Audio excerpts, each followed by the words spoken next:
গুহ কি বলছেন দেখুন।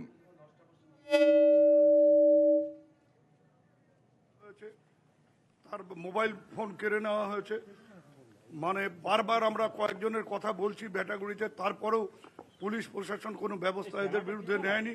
তার ফলে তারা আজকে গুন্ডামি করে বেড়াচ্ছে।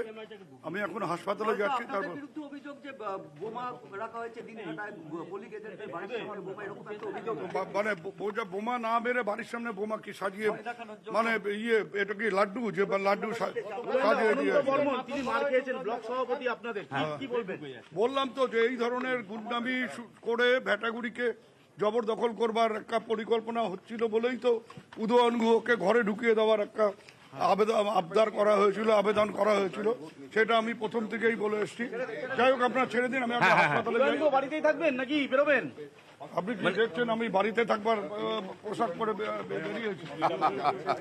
হসপিটালে অনন্ত বর্মনকে দেখতে যাচ্ছেন উদয়ন গুহ হসপিটালে অনন্ত বর্মনকে দেখতে যাচ্ছেন এবং এরপরে ভোট দেবেন তিনি পরিষ্কার বুঝিয়ে দিলেন তিনি বাড়িতে বসে থাকার লোক নন এবং অভিযোগ করলেন, আবার বিজেপিও অভিযোগ করছে বিভিন্ন জায়গায় বুথে বসতে না দেওয়ার। এই মুহূর্তে